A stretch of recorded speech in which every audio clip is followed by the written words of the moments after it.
Hello, everyone. My name's Derek Wood. I'm the She lead for SMB on the Thames contract. Mental Health Week, today is Wednesday, and we are looking at the grief curve and understanding grief. At the moment, we're in the middle of, I guess, the COVID pandemic, but we will focus on stuff around the COVID, but if I'm honest, grief is external of COVID, but we're hopefully going to try and get some kind of an understanding of where we are and what we do, and go from there. So things are changing. Things have changed, and in reality, it's affecting our mental health. Overnight, things have changed around COVID. You know, if I remember back towards the end of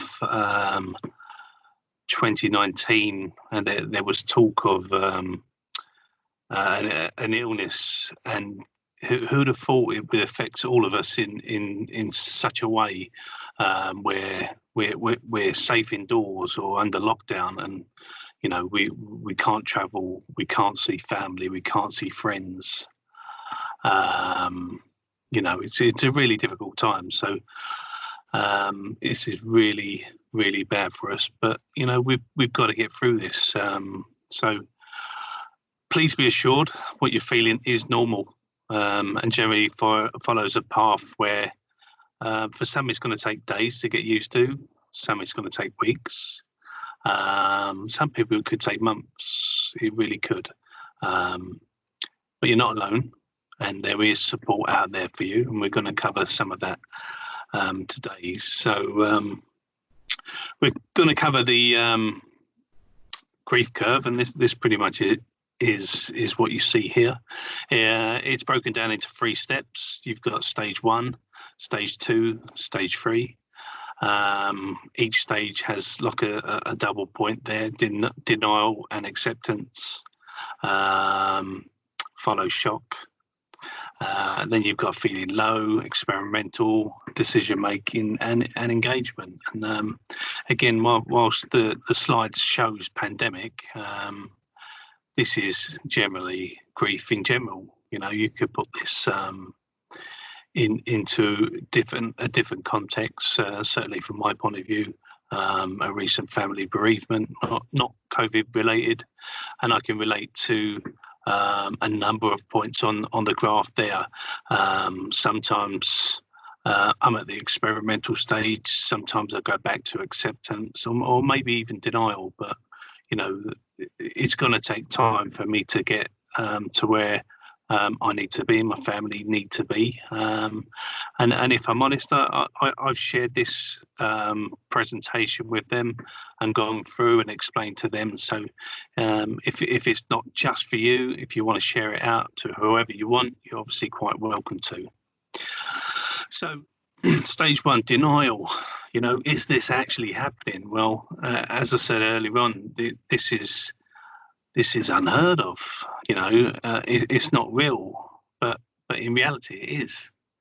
I did not expect to be in this position of being safe at home, and you know, not being able to see my parents for the last 7-8 weeks. This is, you know, and I'm there. It's kind of like, wow, this is happening, you know, but why? Why can't I do this? But some people have been furloughed and are struggling. Some people live on their own and are struggling with loneliness. A lot of people have been struggling with sleep, and we're all in this together. You know, I must admit. The implications of the pandemic, the lockdown, social distancing. Who'd have thought we'd be out with gloves and masks and hand sanitizer? You know, how could we expect to function like that? And you know, even at work, we've got 2 meter rules. We're all struggling, right? Going back to sort of the cost implications there. what we've actually done in each of these sections, we've got a link. You'll see it underlined there. With regard to finance, I probably can't help you, but if I can point you in a direction, we've got a link here to moneyadviceservice.org.uk.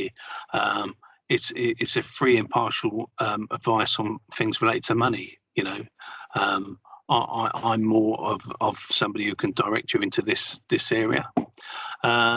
Certainly for me, I've been struggling with my sleep during the pandemic, and in general, I suffer from insomnia. But getting a good night's sleep is really important for your health and well-being. And we've got a link here to the Sleep Council, and it'll take you to give you better advice. And mental well-being, looking after your mental well-being with Mental Health UK, and stress management there with Mental Health UK as well. So, you know, while some of us are still in that denial stage, some of us may be into acceptance. You know, well, I'm here, I've got it. It's not going to be forever though. Acceptance is the time when the reality of the change in our life starts to hit home. It's not always a happy place. We may take a resigned approach towards the change with a sense that we might just get on with it. You know, we'll start to realise there's nothing we can do about it. You know, we're safe at home while others aren't. We could start to feel frustrated, angry, particularly if we're cooped up in your house all day. I'm very lucky. I've got a garden to keep me occupied, and if the weather's nice, I can sit in the garden. But you know, that's not great for everyone. They could be in apartments or flats, you know, high up, and maybe communal gardens, or not even have that opportunity. So, you know, some people are lucky and some people are not. And because we will be spending so much time either by ourselves or a family in this restricted circumstance, it's a time where we are likely to reflect and learn a lot about ourselves and our lives. This could lead to a bit of a reality check on what's good for our lives and what's not good. So some of us will need help with the conclusions we've come to. In this area as well, if you look at what we're doing, sometimes you go to work, your children go to school. Now you're homeschooling. They could be struggling. You could be struggling. So as I pointed out, this might not be for you, but you might know somebody it's applicable for, or actually you might have children that need support. So as we've got here, it's a link to the government website on supporting children and young people during this period of mental instability. Like me, I live on my own. I have my children every other week. I've got two young girls, and when I have my children for a week, I have a week on, a week off at the moment with this pandemic, and I'm basically on my own for a week. And yeah, there's certainly times that I could feel lonely. Yes, I've got a phone, and I do talk to my family and friends and my work colleagues a lot because I am working. But you know, I guess in that way I'm lucky, because some people don't have the circle of friends or family that I have. So we've put a couple of links in here for those living alone. You've got the mental health charity, and also elderly family members that keep connected. They could be the vulnerable people, the critically vulnerable people, and the extremely critical vulnerable people, and that's a government reference to different types of people. But obviously the elderly are more at risk, so a lot are in a situation where they are segregating themselves. So this is a link to the campaign to end loneliness. So moving on to, is a big rise at the moment in domestic violence. You may or may not know someone that is affected by this. We've got two charities that are in there, in Relate and Refuge, both organisations of the UK, that provide specific support and sadly are used or are being used a lot more during the pandemic. But there is help available should you know anyone who feels they need support. And please take time to look up the fantastic resource Let's Talk Loneliness, where you'll find a host of different groups and networks to try and help out in the current situation that you may be in. Moving along the curve, we've got the transition period, you know, where you're thinking you're in a low mood and, you know, when's this all going to end? And I really don't have any answers for that. I really don't. I don't know myself. I look at the 5 o'clock news to see what's happening, what restrictions are being lifted. Can I see my family? I don't know, but the emotional curve is sort of changing now, and we call it transition, where we start to sort of test new approaches to look after our mental health and move forward. You will have frustration or anger, but it might start to wear off. You know, you're everyone's different, and you might be in a position where you know it's wearing off, and it is common for morale to be low, or for self-doubt and anxiety levels to peak. Feelings during this period can be hard to express. Therefore, low and sad moods or even depression is possible, and it's the time to ask yourself, you know, am I okay? So, are you okay? It's a really difficult question to answer. One of the hardest questions I think you could ask somebody, and if you're feeling low, I think it's a really difficult question to answer. If you are feeling low, or you know, I'm not feeling okay, I need help. These are really difficult questions, but you know, there is help out there for you, but the first step starts with you. I don't know how you're feeling. The people you're talking to might not know how you're feeling, so you're being asked, are you okay? Why not get some fresh air if you can? You can have 30 minutes, an hour, 2 hours. The government lockdown at the moment in May is you can go out for extended periods of time for exercise, and if the weather's good, vitamin D, getting some sun, bit of natural light is really good for your well-being. But if you can't or can include it with what you're doing, don't forget that you can do some physical exercise as well, and we've got a 10-minute workout session at home from the NHS. Maybe it will help. In here as well, we talk about help. On the screen in front of you, we've got a number of our colleagues that are mental health ambassadors on SMB, and I'll use this period and time for you to jot down somebody's details. There are some friendly faces on there if you want to talk to someone. You've also got each home company's employee assistance program helpline, Skanska, Treatment, Balfour Beatty and Thames. These are trained people, and in reality, the 12 faces you see in front of you, there are actually a number of more ambassadors, but just for the poster we've put 12 up there.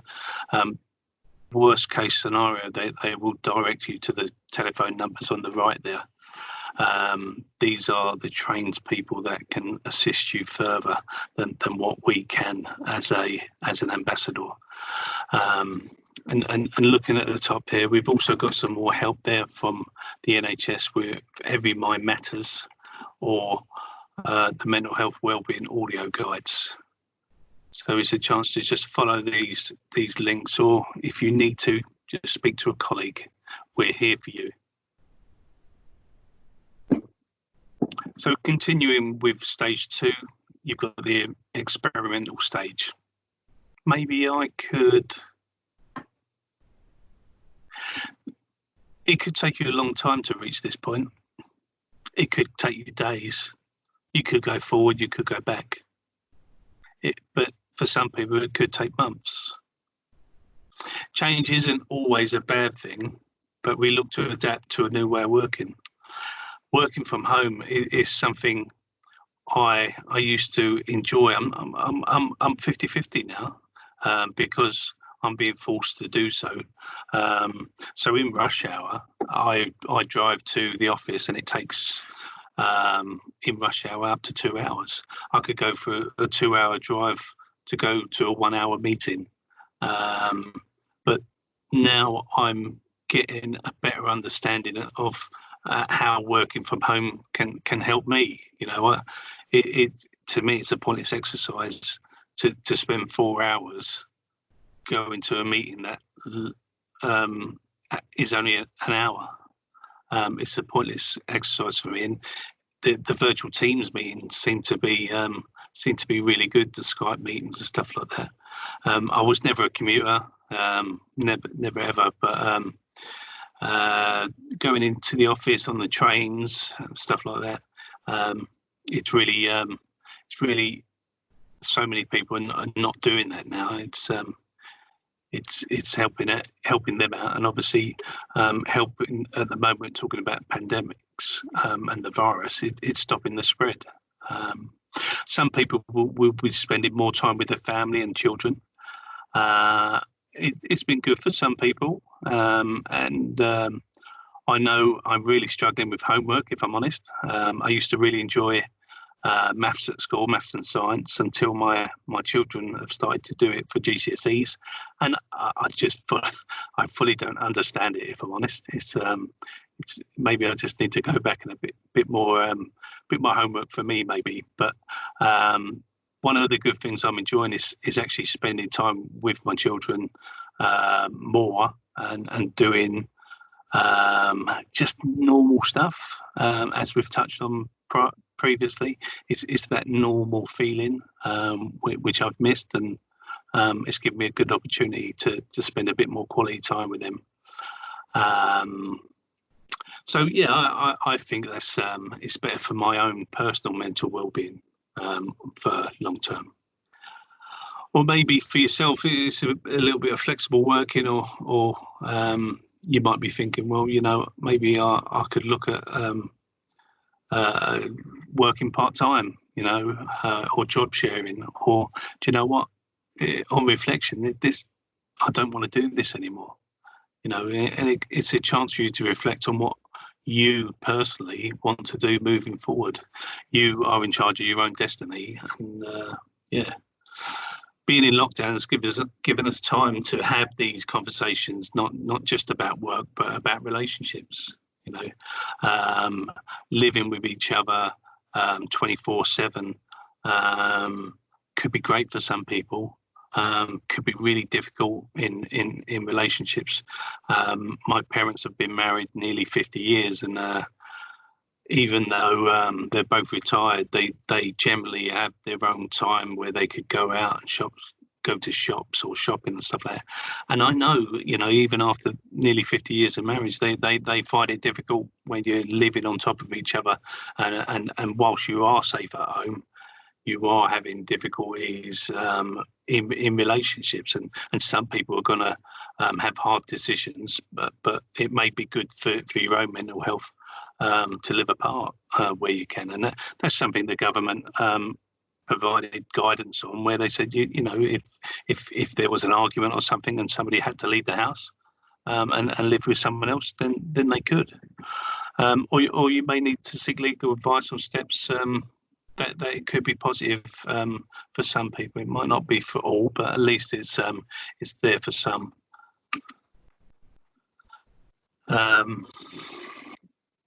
So again, it's moving on from that norm and looking for the experimental stage. Some people, I can't get flour from anywhere. It appears the next series of MasterChef and Britain's Bake Off. Excuse me, I don't even know what it's called, but the Bake Off show seems to be the things to do. Everyone seems to be baking at home, learning to cook properly. You've got the Joe Wicks in the morning, where everyone seems to be exercising at 9 o'clock. I've personally got a 1974 VW T2 Bay camper. And I'll tell you, it's immaculate. The engine's fantastic. I've spent so much time learning and stuff like that. DIY, I've painted my whole house, front, side and back, outside. My garden looks really good. I've spent a lot of time doing stuff around the house, keeping me busy, but trying to sort of get new hobbies. And we talk about subscribing to new magazines, different stuff to read. And there are evening classes, virtual or online. They give you a chance to do something different. Even researching ideas for new roles or careers with your own internal networks, or even LinkedIn as an example. You may consider a career in counselling. You may want to help other people out, and we've got a link here to a counselling directory, which is an independent way to help you work out what you really want in a role. Might be worth the investment. You might decide to try and give something back if you can. It might not be for you, but that may appeal for some people. And then we've got volunteering, giving back to wherever you can. I know a lot of our home companies provide volunteer days where you can go and volunteer for charities or cleanups or stuff like that. There's a link here under volunteering, what can really help improve your self-esteem, confidence, all good for mental well-being, definitely there. Relationship advice, as I go through again with Relate and Refuge. So stage 3, what's the new normal? This might be okay. The one thing I've heard a lot recently is something called business as usual, and it does seem to be. We are continually ticking over with what we're doing. It is becoming the normal. I go shopping, I've got my gloves, I've got my soap, I've got my mask, I stand 2 meters social distancing. I don't mind a 15-minute queue to get into my local supermarket. You know, it's I'll get by. But it's sort of reshaping how we think and reflect on times where we may have struggled and considered, you know, was I unprepared? Did I go shopping for all the soap and toilet rolls and stuff like that? Was I there? Was it one of those guys? Well, did I miss out? If so, what can I do to be prepared for an unexpected change of direction in the future that might derail new plans? You know, will there be a second spike? Maybe. Will something else change in my life that you know, I'll make a plan and it completely changes my path moving forward. What will I do to build my resilience? Well, this could be learning new skills such as mental health awareness training. Our home companies offer a half-day or a single-day training session about awareness, or you could do things like the 2-day mental health awareness training, or become an ambassador or first aider run by St John's or your home companies. You can increase the amount of exercising you do. Very early in the lockdown, I saw so many people passing my house. I live in an area where you get maybe one person passing it an hour. Now you get 10 people, and they're all walking, or running. These are the people that haven't run from the age of 18, and they're now in their sort of late 30s and have decided, well, do you know what? I'm gonna make something of this. I'm gonna use this to try and get my exercise up, get my weight down. Doing this also could improve our sleep hygiene. Trying to get the recommended 7 to 9 sleep hours each night, and going probably worth looking at the Monday session we've done on sleep. May be able to help there. And again, moving forward, it might be the new norm you're spending so much time with your partner and children now. You want to commit to getting at home early to continue that once this all gets normal, back to normal, should I say, or work from home 1 day a week, or actually 2 days a week. I was reading this morning, actually, Facebook, who employ over 50,000 people, may look to go 50% of their staff has worked from home permanent, and if you can do that, fantastic, but it's only if it suits you, if it works for you. There's also small ways you can improve your physical and mental well-being, but I have to stress, it's one step at a time, and you can make it happen. I use a saying that I was once told. All of us singly can eat an elephant, assuming you're not a vegan or a vegetarian, but it's only a saying, please bear with me, but you can eat an elephant, but the one thing you've got to do is start with one bite and then another. And it's the same with any journey. We're all on a journey, but it starts with one step and we go one at a time. So it's hard to know how best to support someone. I don't know how I can help you, and what you're struggling with at the moment. But I want to make sure you have the basic skills under your belt. It might be a start for you. As I mentioned earlier on, you've got the 4-hour mental health awareness course, Mental Health Light, and it gives you an idea or an insight into things to look out for. I've also shared this week on Friday's session about a 20-minute online training course on suicide awareness, how you can talk to someone, how you can recognise signs. But again, it's one conversation at a time. I've provided a link here to St John's Ambulance for their mental health first aid training. And going back to mental health charity, read the How to Sleep Better or Good Night Guides to help you get a recommended 7 to 9 hours sleep.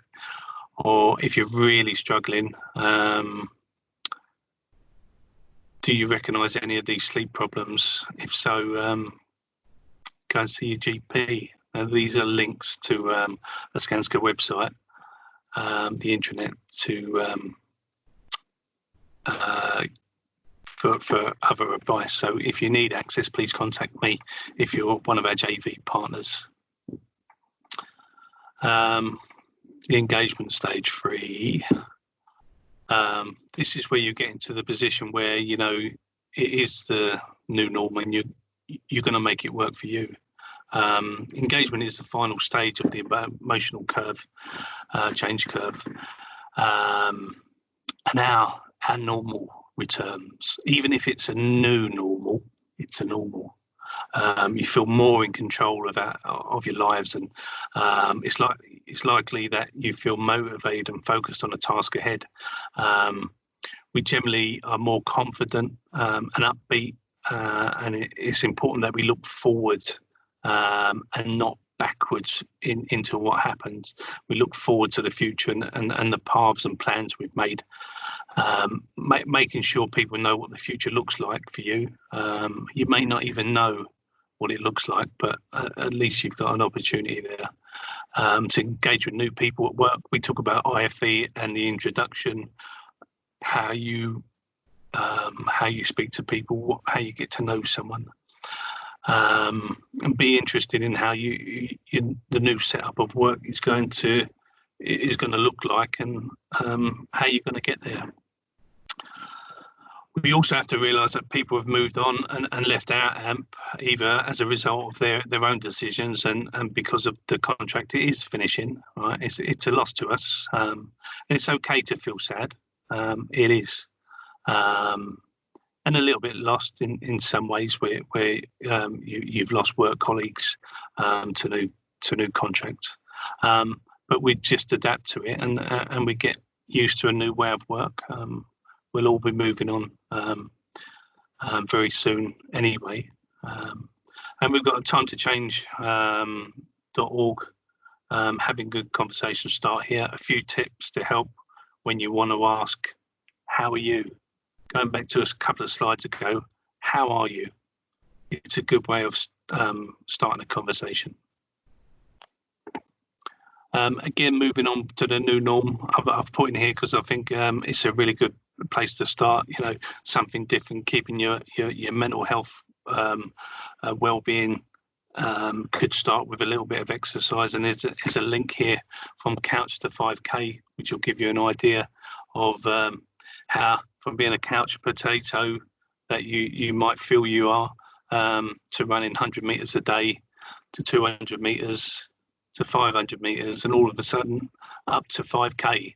So learning something new is good for our mental health, and it also potentially you can go outside, and it gives you a goal, and reinforces this positive time where we are.